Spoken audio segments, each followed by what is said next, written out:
All right, hey everybody, we're back with another news feed here for you. This one we're kicking off with. Remember, if you want to find any of these, you can just type in the author, like here it's Daily Dot. You can type in any of these keywords, it's going to pull it right up for you. But this one here, what you think is full synthetic isn't really full synthetic. Mechanics shares the truth about full synthetic oils. We are being misled by companies. So it goes on in here to say that full synthetic oils right here, according to him. Machinery lubrications right here he goes, hang on. In his latest video, Rick replies to the comment, full synthetic oil is 10,000 miles. I feel anything less is a waste, from a previous video explaining how the term full synthetic can be misleading. He says, let me educate you. What you think is full synthetic isn't really full synthetic. He goes on to say that oils labeled as full synthetic are usually Group 2 or Group 3 blends that use a small percentage of synthetic base oil, and the term just means it has enough to meet the minimum amount of synthetic blend to call it synthetic. Interesting. AMS Oil here says, AMS Oil Motor Company explains that oils are made up of two components, base oils and additives. The base oils are divided into 5 groups. Group 1 and Group 2 use conventional base oils, while Group 3 and 4 and 5 use synthetic-based oils. However, Group 3 oils aren't fully synthetic. Instead, they are highly processed conventional base oils. The company also reported that oils labeled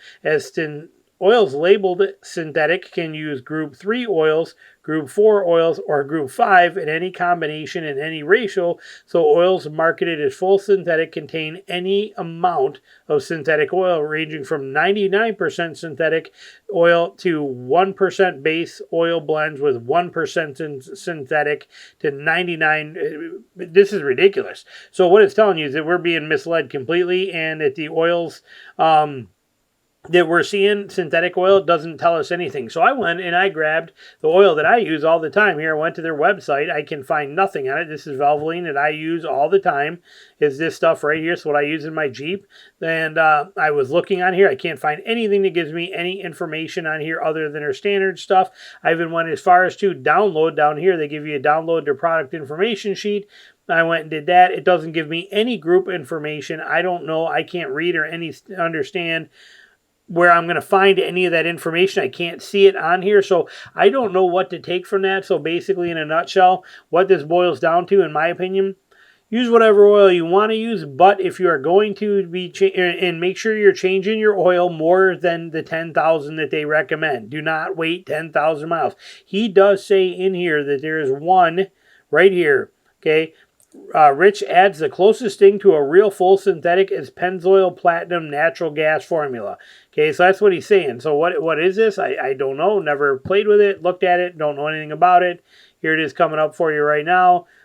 Full synthetic motor oil, and it's, see, this is, I'm not seeing anything on there either. Probably something that we could look at and find, but this is the one right here that he is saying is the one that is actually the closest to a true full synthetic type oil if you are looking for it. Me personally, I've never had a problem with this stuff. Been using it for many years. I'm going to stick with it, but I do change my oil every 5,000 miles in all my vehicles. I recommend you do the same. Moving on from there, Chevy Silverado. This is very interesting. This is an interesting one. Chevy Silverado units built in Oshawa use a different paint application process. Grabbed my attention, so we dove into it. Again, if you want to find any of these, GM Authority, type in any of these keywords. Don't forget, I post videos every single day, sometimes twice a day, and I got some great stuff in the links below. So anyway, here's the plants where the Silverado 1500 are made. It is made at the GM, this Oshawa plant in Canada, the Fort Wayne plant in Indiana, and the Flint plant in Michigan. So this is where they're at. So, and they also build them in Mexico. It says, but Silverado HD is built in the GM Flint plant, Michigan, and Canadian parts as well. For the most part, the assembly process of all 4 facilities is pretty much identical, but not entirely. In fact, Chevy Silverado units built in GM Oshawa plant receive a different paint application process, which is different than any of the other 3 facilities. So this is the Canada plant. So in Canada, they use a different paint application system.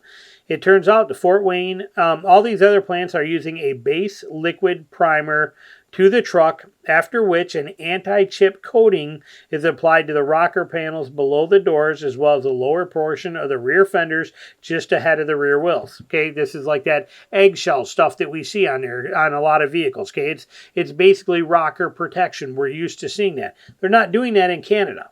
Okay, says meanwhile, the assembly process in the Canada plant includes a powder coat or a powder primer process rather than an anti-chip process. The powder primer is essentially a thicker paint than the base liquid primer, and it's applied to the entirety of the exterior of the vehicle at a thickness between 2 and 3 mils. In areas where more protection is needed, such as a rocker panel below the doors and a lower portion of the rear fenders ahead of the rear wheels, a film is applied to 3 to 5 mils. It's pretty interesting.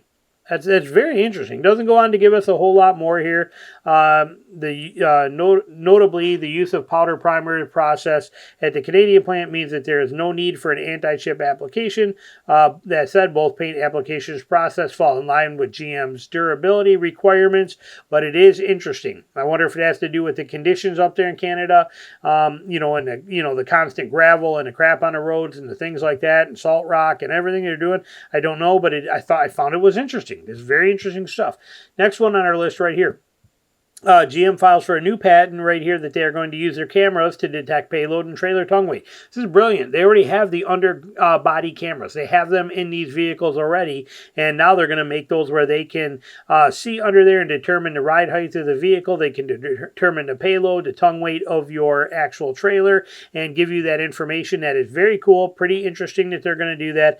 And then here's the interesting part too. It says the system can also perform a health check on the underbody cameras by comparing current images with baseline images stored in memory. Additionally, the processor can control vehicle settings, such as adjusting suspension settings based on calculated payload, ride height, and tongue weight. So we got some interesting things coming down the road for GM. That's kind of cool. We're not going to stay on this for long. We'll see what that is when it comes out. Next one right here, last one, final one.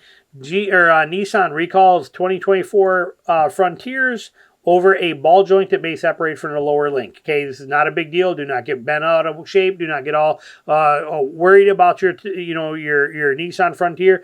This is a very simple fix and a part that doesn't hurt anything at all. It's not going to be major as far as your reliability or anything like that. So basically what it is a supplier used the wrong size ball joint and it could separate from the lower link. They kind of go on to determine it and what it was, and as they break all this math down for you, so it says in turn this means there's basically 6,000 vehicles that got to customers that could have this. So from April to the month of May, bench testing conducted simulates recall conditions showing vertical displacement of the ball joint. Even so, the ball joint remained engaged.